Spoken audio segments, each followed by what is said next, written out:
किसान भाइयों नमस्कार। स्वागत है आप सभी का एक बार फिर से एक और नई वीडियो के साथ में। भाइयों सामने जो है हमारी गन्ना पेड्डी है। इसमें जो पौधा था उसके बाद उसकी ये पेड्डी है और ये पेड्डी दुबरसी है। और ये जो सामने आपको दिखाई दे रही होगी ये हमारी तिबरसी पेड्डी है। ये देखो ये तिबरसी पेड्डी है और ये पेड्डी दुबरसी से भी अच्छी हो रही। तिबरसी पेड्डी में अगर मेहनत अगर करी जाए, सही हिसाब से लागत वगैरह दी जाए तो दुबरसी से अच्छी निकल जाती है। और आपके सामने है, देखो कितनी बढ़िया पेड्डी चल रही है। अभी दोपहर के 11 बज रहे हैं और आप ये देखो इसके झुंड कितने अच्छे अच्छे हो रखे, मूड कितने बढ़िया हो रहे। और इसमें पानी चल रहा, देखो ये पानी है, इसमें पानी चला रहा, ये चल रहा। और मैंने अभी इसमें स्प्रे कराई है। स्प्रे कराने के तुरंत बाद मैंने इसमें पानी दिया। और आप ये देखो सामने से ट्रैक्टर आ रहा होगा, ये ट्रैक्टर स्प्रे कर रहा। मेरा स्प्रे टैंकर आज बिजी था, कई दिन तक वो मिलेगा नहीं। अब विनोद भाई अपनी स्प्रे कर रहे हैं उससे, क्योंकि हमारा और विनोद का साझे में है वो। अब मुझे उस पर भी लेबर से करानी पड़ी थी। आज ये बाहर से एक जगह से बुढ़ाने की तरफ से आ रहे थे करने वाले, तो ये भी उसी रेट में कर रहे, तो मैंने सोचा इनसे करा लूँ। तो ये देखो ये हमारी पेड्डी है। बस यही रोक लो, यहीं रोक लो बस। भाइयों देखो ये इनकी स्प्रे टैंकर है। और भाई हम बात कर रहे थे कितने, ये कितने मीटर का पाइप है? 200 मीटर का। चलो तो फिर काफ़ी बढ़िया स्प्रे हो जाए इससे। और ये कितने लीटर का टैंक है? 1000 लीटर का। भाई देखो इनका 1000 लीटर का टैंक है और इसमें दवाई घोल रखी है हमने। और इनका मैं आपको कंप्रेसर भी दिखा दूं, ये देखो। अच्छा इसमें ग्रीस कर रहे, अच्छा ये ज़रूरी है करना, सही बात है। जब मशीन चलेगी तो इनका ये जेपी किसान के नाम से कंप्रेसर है। और कितने नंबर का है ये कंप्रेसर? 90 नंबर का। 90, हाँ 90 पावर 90 नंबर। बहुत बढ़िया। और डबल बेल्ट पे है ये, डबल पुली पे है, देखो ये रहा। और नीचे भी इसकी बेल्ट देखो, पुली। और ट्रैक्टर जो है इनका महिंद्रा है 265, इसी से काम चल रहा। क्या हिसाब ले रहे हैं जी? 70 रुपये बीघा। 70 रुपये बीघा। चलो हाँ 70 रुपये बीघा मान लो, या टैंकर के खट्टे कैसे मान लो, सही बात है। वो किसान की मर्जी, फिर टैंकर के पैसे तय करे कितने में लगवा ले। नहीं तो 70 रुपये बीघा तो है ही है। देखो जी स्प्रे करवा रहे आज पेड्डियों में। एक एक बार तो कर दी, अपने आप करी थी वो तो, फिर उसके बाद लेबर नहीं मिली थी करने वाले। अब ये बाहर से आ रहे थे बुढ़ाना क्षेत्र से, चंदेड़ी से, तो हमने सोचा कि चलो इनसे करवा ले। वो हिसाब पड़े है 60 रुपये बीघा हमारे से पड़े, ही 70 ले गए। पेड्डी देखो बड़ी मेहनत करनी पड़ी इनमें, तब जाके ये ऊपर को उभरी। कुछ झुंड सा इन्होंने बनाया अब, पर बाकी अपने टाइम पे सब ठीक हो जाएगी, सब बढ़िया हो जाएगी। देखो ट्रैक्टर स्टार्ट हो गया और चलना शुरू हो गया। देखो कंप्रेसर मेरा, पहले दवाई घुल जान देते थोड़ी सी। तो और इसका कंप्रेसर, अच्छा ये सुई ये बताती रहे 20-22 नंबर पर रहनी चाहिए, है ना? 60 तो 60 पे अच्छा अपने आप पहुंच जाएगी धीरे धीरे। हमारे वाले में तो 20 पर है, वो छोटा है इससे। कुछ आपका पाइप भी लंबा ना, इस वजह से कपलिंग से जुगाड़ है बढ़िया। और भाइयों ये मशीन हमारे वाला तो टैंकर 500 लीटर का उठाने वाला हाइड्रोलिक पे। और इसका ये देखो इस पर पूरा जो है जुगाड़ इनका बढ़िया, टायर पे है हिच दूरा वूरा लगा के बढ़िया फर्स्ट क्लास ट्रॉली की तरह हिच बनवा के, और इस पर इन्होंने सेटिंग करवा रखी बहुत बढ़िया। और ये इनका पूरा टैंकर है 1000 लीटर का बढ़िया। और ये कंप्रेसर ये अपने आप ही पानी भर लेता है होद्दी में से, इसमें बाल्टी वगैरह से भरने की ज़रूरत नहीं पड़ती। ये बाल्टियाँ तो इन्होंने दवाइयाँ वगैरह घोलने के लिए रख रखी। और उसके बाद जो है फिर ये इनके बटन हैं, इन्हीं से चलता है। एक येरा और एक येरा। उसी हिसाब से जो है इसमें एक पाइप और लग सकता है, अगर लगाना चाहे तो एक पाइप और चल सकता है। डबल पाइप का ये कंप्रेसर 90 नंबर का है और इससे इसका प्रेशर कम ज़्यादा होता है। आपके सामने है और देखो ट्रैक्टर बिल्कुल स्लो स्पीड में चल रहा है, बिल्कुल एकदम स्लो पर। इसमें कोई रेस देने की ज़रूरत नहीं है, कुछ नहीं है। मीटर वगैरह तो देखो खैर इसके बंद है ट्रैक्टर के, ये तो सब काफ़ी पुराना मॉडल है।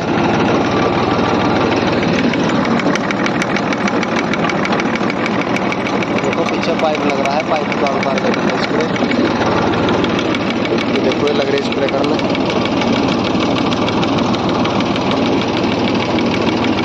भाई हमारा सारा जंगल है। वो जो पेड़ दिखाई दे रहे होंगे वो हमारी नाली पर लगे हुए हैं। उधर हमारी पेटी है, वो पेटी है। वो वहाँ तक जो घर दिखाई दे रहा होगा आपका बना हुआ, वहाँ मेन रोड है, वहाँ तक हमारे खेत हैं। वो जो लास्ट में आपको टीन शेड बना हुआ दिखाई दे रहा है वहाँ तक हमारी हद है। और यहाँ चक्रोड़, ये जो चक्रोड़ है, ये वाले आपको सामने दिखाई दे रही होगी चक्रोड़। ये चक्रोड़ का जो मोड़ है वहाँ से लेके और वो जो आपको गाँव के घर दिखाई दे रहे वहाँ तक हमारे ही खेत। इस चक्रोड़ से इधर दूसरे के हैं, हमारा खेत पड़ोसी दूसरा है, बाकी ये हमारे हैं। ये हमारी दिवसी पेटी है, उससे पर पौधा है, फिर पेटी है। अब हमारा जंगल जो है कुछ दिखने लग गया कि हाँ बढ़िया है, इसमें खाद पानी दवाई बढ़िया मेहनत हुई और आज इसमें दूसरी स्प्रे हो रही। 2 स्प्रे तो ज़रूरी हैं कम से कम इस 38 गन्ने में। 2 स्प्रे बहुत है, 2 स्प्रे पेटी में, 2 स्प्रे पौधे में, 2 ही स्प्रे में काम हो जाता है। अगर आपको लगता है कि फिर कुछ दिक्कत है तो एक आध स्प्रे और करवा दिया, इससे ज़्यादा करवाने की ज़रूरत नहीं है। बाकी अपना कोराजन या फटेरा ये चीज़ अपने खेत के अंदर ज़रूर डाल लें। कोराजन और फटेरा जो होती है वो दवाई सिर्फ आपके कनस्वे पे, सुंडी पे, इन चीज़ों पे, टॉप बोरर पे काम करती है। बाकी गन्ने में थ्रिप्स, ब्लाइट, स्मट वगैरह ये आते हैं इस 38 गन्ने में, उनके लिए इसमें अलग अलग दवाइयों की स्प्रे होनी ज़रूरी है। उसके लिए 2 स्प्रे इसमें ज़रूरी करवानी होती है। अगर वो नहीं करवाते हैं तो दिक्कत आती है। ये चीज़ हमने आजमा के देख ली। पिछली बार 1-2 खेत में स्प्रे नहीं कराई थी पेटी में, तो उसका नुकसान हमें उठाना पड़ा। बाकी इस बार वो चीज़ नहीं दोहराई जाएगी। इस बार पहले से सतर्क हैं, क्योंकि 38 बीज ने इतनी बीमारी दिखा दी। इसमें बीमारी बहुत लगती है। इसकी पैदावार जिस हिसाब से देखो कुछ घट गई, उतनी नहीं रही जितनी पहले थी, लेकिन इसके जैसा बीज अभी बाज़ार में आया नहीं है कोई दूसरा। अगर है भी तो उनमें भी कुछ ना कुछ कमी है, या तो वो अभी ज़मीन को पकड़ नहीं पा रहे या क्या है, वो तो खैर आगे जाके पता चलेगा। बाकी हमने भी लगा रखा बीज, नया बीज ऐसी बात नहीं है, 23 बो रखा। और पिछली बार उसके जो पौधा बोया था उसकी ठीक पैदा थी, लेकिन उसमें गिरने की समस्या थी, इस वजह से हमने उसको इस बार नहीं बोया। बाकी पेटी है, उसकी पेटी देखेंगे क्या है। नहीं तो 14-201 और 13-235 ये बीज रखे हैं, ये बीज अच्छे हैं, वो लगा रखे हैं। अगली साल थोड़े थोड़े मिल गए थे बीज, 1-1.5 कुंटल, तो हमने जगह जगह बीच बीच में लगा रखे। तो अगली साल उन्हीं की बुआई करेंगे। 38 भी रखेंगे, 38 को भी बोएंगे। ज़्यादा एरिया तो 38 का ही रखेंगे। अगर उनकी पैदावार ठीक रही तो धीरे धीरे हम उनको भी बोएंगे अपने खेतों में। बाकी आपके सामने देखो स्प्रे चल रही, वो भाई स्प्रे कर रहा पीछे। अब मैं बात करूं इसमें दवाई मैंने कौन कौन सी डाल ली, वो भी मैं आपको बताऊंगा। तो एक तो मैंने इसमें दवाई डाली जो है इमिडा क्लोरोपिड प्लस रिजेंट। ये जो सीरा सागी आती है, साल्ट जो है, सीरा सागी की स्प्रे भी होती है और वो पेंडे पे नीचे भी डलती है। नीचे उसकी मात्रा जो है 200 ग्राम 5 बीघे की होती है, और ऊपर जो अगर आप स्प्रे कराओगे पानी में घोल के तो 100 ग्राम की लगती है। ऊपर भी उसकी स्प्रे होनी ज़रूरी है, क्योंकि इमिडा जो है वो बहुत अच्छा साल्ट है। वो आपके मच्छर मक्खी और ये ब्लाइट थ्रिप्स वगैरह या जो आपका फड़का वगैरह है उसको रोकता है। और रिजेंट जो है, रिजेंट एक तरह का हल्का कीटनाशक भी है। और दूसरा वो आपके पौधों की पत्तियों में जो है क्लोरोफिल की मात्रा को बढ़ाता है, गन्ने में पानी की मात्रा को बढ़ाता है, जिस वजह से आपका पौधा ग्लूकोज जब उसमें बढ़ता है तो उसकी बढ़वार अच्छी होती है। ग्लूकोज की मात्रा को, जो फिप्रोनिल साल्ट है, रिजेंट जिसको बोलते हैं, फिप्रोनिल साल्ट है रिजेंट के अंदर, वो ग्लूकोज की मात्रा को बढ़ाता है। अपने खेतों के अंदर वो चीज़ आप ज़रूर डाल लें, दानेदार डाल दो या स्प्रे में डाल दो, वो आपकी मर्जी है। लेकिन सीरा सा की जो है दवाई, वो सीरा सा की दवाई उसमें इमीडा प्लस पिप्रोनिल, ये दोनों का कॉम्बिनेशन है, वो बढ़िया चीज़ है। वो आप नीचे पेंडे में भी डाल लो और ऊपर भी डाल लो। इसमें एक दवाई मैंने और कीटनाशक, तेज जो कीटनाशक है वो मिला दिया था, जिससे जो है थोड़ा सा कीड़े से इसको बचाया जा सके। हालांकि मैंने इसमें फटेरा डाल दी, लेकिन जब एक स्प्रे हो रही है, लास्ट स्प्रे है, इसके बाद इस पेटी में कोई स्प्रे नहीं होगी, तो उसमें भी वो चीज़ डाल देनी चाहिए। मैंने हमला दवाई आती है या आपकी प्रोफेनोफोस, कुछ भी डाल सकते हो आप, मैंने तो हमला ला के वो डाल ली थी। उसमें साइफरमेथ्रिन होता है, सिस्टमेटिक जो है कीटनाशक है वो। दूसरा इसमें क्लोरोपाइरिफास है, वो कॉन्टैक्ट है कीटनाशक। तो ये चीज़, सिर्फ यही चीज़ डाल ली। और नैनो यूरिया, नैनो की शीशी लाया मैंने, उसका इसमें स्प्रे करवा रहा जी, नैनो यूरिया, ये चीज़ें मैंने इसमें मिलाई है, तो इनका स्प्रे हो रहा पेटी के अंदर। तो आप लोग भी अपने खेतों में स्प्रे वगैरह सब करवा दें। ये टाइम जो है पीक टाइम चल रहा, अगर इन दिनों में स्प्रे वगैरह बढ़िया हो जाए तो खेती जो है अच्छी होती चली जाएगी। और बस और ये एक आध महीने रह रहा, उसके बाद तो बरसात आ जाएगी, फिर कुछ नहीं होने का, फिर वो पोक्का बोइंग वाला चीज़ आएगी।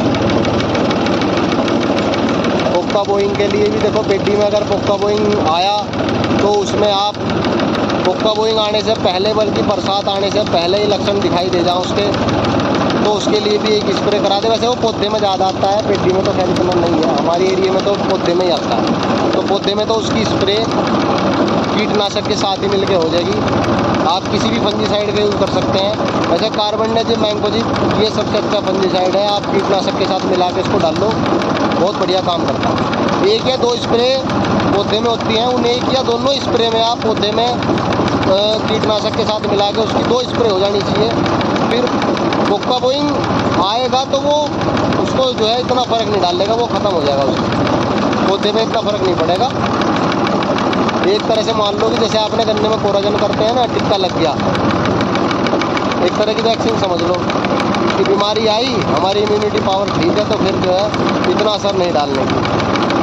पोक्का बोइंग आता ज़रूर है, वो बरसात के समय में आता है, जब जुलाई अगस्त में बारिश होती है, जुलाई में, उसके बाद पोक्का बोइंग आता है। कुछ लोग क्या है, अभी से ही उनकी स्प्रे कर रहे हैं, अभी से स्प्रे करने से कोई लाभ नहीं है उसमें, दवाई ख़राब करनी है, क्योंकि 1 महीने का सारा रिजल्ट है दवाई का। बरसात आने से 10-5 दिन पहले कर दो, बरसात आएगी बस फिर छुट्टी, फिर एक आध बार आवे वो, आने के बाद फिर जब दवाई लग रही तो खेत में असर नहीं जाने का उसका, पूरा अपना ठीक हो जाएगा काम। आप ये देखो स्प्रे इस खेत में पूरी होगी, 6 बीघे का नंबर है हमारा। उसके बाद जो है वहाँ खेत है, उसमें जाएंगे, वहाँ करेंगे स्प्रे। तो भाइयों, वीडियो आपको कैसी लगी कमेंट करके ज़रूर बताएं। वीडियो को लाइक करें, शेयर करें, चैनल को सब्सक्राइब करें और अपने खेतों में जी लगा के मेहनत करें। खर्च करना पड़ेगा, खर्च करेंगे तो कुछ हो जाएगा। खेती एक तरह से बिजनेस वाला काम हो गया, अब इसमें कुछ डाल देंगे तो कुछ मिल जाएगा, और नहीं तो कुछ नहीं मिलना।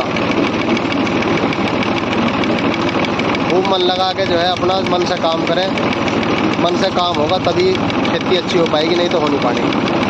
और धैर्य रखें, ये नहीं है कि किसी चीज़ को देख के घबरा गई, अगर घबरा गए तो फिर काम नहीं होता, बिल्कुल भी सब हो जाएगा अपने टाइम पे, सब चीज़ अच्छी होंगी। हमारा काम करने का है और ऊपर वाले का काम है देने का। हम जैसी मेहनत करेंगे हमें फल वैसा मिल जाएगा। बहुत से लोग लालच कर जाए, लालच बिल्कुल नहीं करना चाहिए, लालच करके तो काम खराब है। और लालच भी क्या है, मान लिया आप अपने खेतों में 1,00,000 1,50,000 की दवाई कर रहे हो तो 10-20 हज़ार का लालच है। अगर वो लालच ना हो तो वो 1,00,000 1,50,000 रुपये वसूल हो जाओ। और अगर उस 10-20 हज़ार का लालच करके तो 1,00,000 1,50,000 भी गए और फसल भी गई।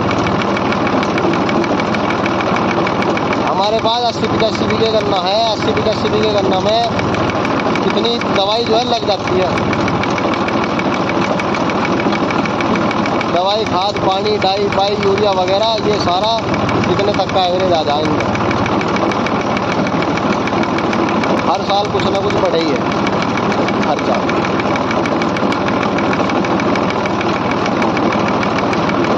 तो भाइयों, मैं वीडियो को यही रोक रहा। नमस्कार, धन्यवाद, राम राम।